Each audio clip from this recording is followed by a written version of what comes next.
Picture this. You load into a game of Killing Floor 3 and see 6 players all just holding down mouse button 1 with Vulcan cannons and G33s. Explosions everywhere. It's like a Michael Bay movie. You have absolutely no idea what's happening and the screen shaking everywhere. Sound familiar? Yeah. We need to talk. Killing Floor 3 has a big problem. Now that launch hype has died down, we're finally getting a clearer look at what really makes this game tick, and, more importantly, where it's falling short. Today, we're diving into one of the biggest issues affecting the game right now, the weapon meta, and I want to break it down, talk about how it's impacting the core systems, and throw out some potential fixes that could make the game feel way more rewarding to play long term. For anyone newer to the series or just not that deep into the systems yet, Killing Floor 3, like its predecessors, is built around a perk system. Think of perks as specialized classes: firebug, sharpshooter, commando, engineer, etc, etc. Each one is supposed to have a unique identity, a play style, a weapon pool that defines how you approach combat. The goal? Pick a class that fits your vibe, then lean into that play style. You want precision? Go sharpshooter. You want chaos? Firebug's got you. In theory, it's all about expression and choice.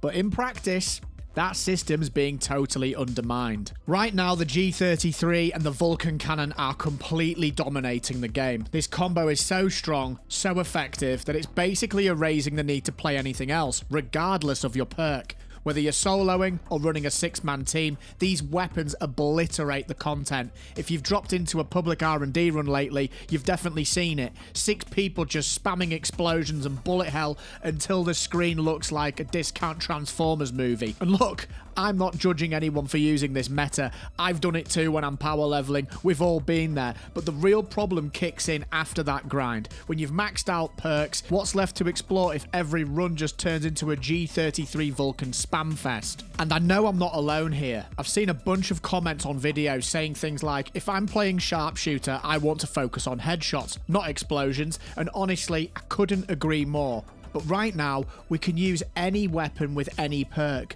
There's no cost, no penalty. It's probably intended to encourage build variety and experimentation, something that I'm all for. But we find ourselves in a situation where instead of variety, what we're getting is convergence. Everyone gravitating towards the most broken tools because, well, why wouldn't you?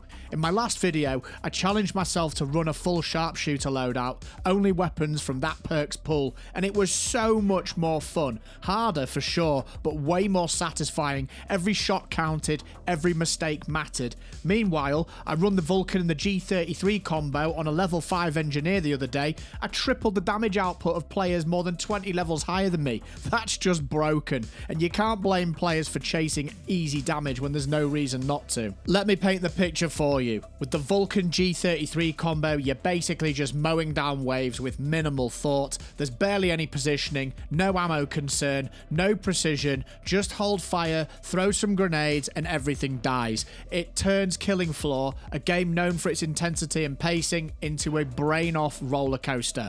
Now, compare that to running something like the Artemis or the Scar with the sharpshooter or the commando. You have to think, you have to pick your targets, you have to be precise, you have to manage your ammo, you have to engage with, lo and behold, the game that's in front of you. It's slower, but it's meaningful. That's the experience I think a lot of players are missing right now. So, with that in mind, let's talk about fixes, because I feel there are a few options on the table, each with pros and cons. Now, the most obvious one is one that I know a lot of people are not going to like, and that is the classic nerf scenario. The most obvious thing would be to just nerf the G33 and the Vulcan cannon. Easy fix, right? I'm not so sure. Nerfs in PvE games, they never go down well. I'm a Helldivers 2 player. I remember Railgun Gate. I remember the backlash from the community when Arrowhead started to dismantle players' favourite weapons. Players feel punished. It creates backlash, and in some cases, it makes the game feel less fun, even if it's more balanced. So, whilst that's on the table, I don't think it's the best move, and to be completely blunt and direct, this game has had a shaky launch at best. It's suffered from review bombing. There's been an incredibly negative view from big pockets of the community. I don't personally think Tripwire can afford to be throwing the nerf bat round very readily at the moment. So, instead, what if we buffed underused weapons to bring them them up to that power level. I've been using weapons like the Artemis, the Samaritan, the Scar, the Knightsbridge, the Contact, the Ifrit, and on Hell on Earth difficulty, they are all viable. Sure, the game gets harder, but the perk identity begins to shine through. The Sharpshooter feels like the Precision class, the Engineer feels more tactical, the Commando feels more run and gun. That's how it should be. Adding buffs here would promote more variety, not less. Here's a spicier idea. What if Tripwire locked purple tier weapons to their respective perks? Vulcan, Firebug only. Ifrit, Engineer only. Knightsbridge, Commando only, and so on and so forth. This would force players to lean into their perks' flavour. It would reinforce class identity and break the current meta obsession.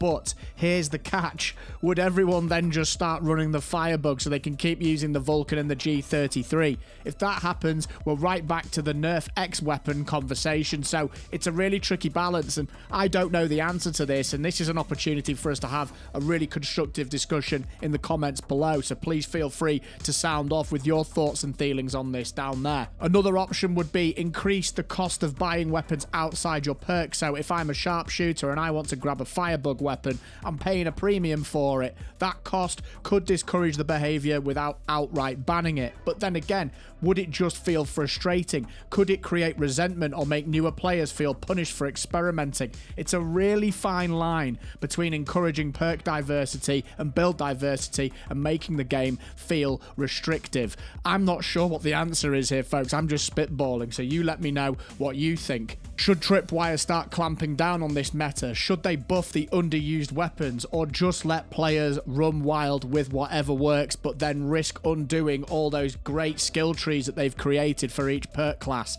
I'd love to hear your thoughts. Drop your builds, your hot takes, your suggestions in the comments. I'm thinking about doing a follow-up video where I break down viewers submitted loadouts and rate how balanced or broken they are, so definitely leave your setups below. And if you're enjoying these deep dive Killing Floor 3 breakdowns, hit the like button, sub to the channel, and keep informed. I've got more perk specific guides, build experiments, and probably a rant or two lined up. Killing Floor 3 is in a really interesting and essential place in the timeline right now. There's a great game underneath all this, but if Tripwire wants to keep players engaged long term, they need to address the systems that are undermining the core class design. I absolutely love this game and I want to see it thrive, but until some of this gets addressed, we're just going to keep holding down mouse button 1 and watching the screen explode. Check out this next video. It's got you covered. Take care of yourselves, keep having fun, come check out a stream on YouTube or Twitch, and I'll see you in the next one.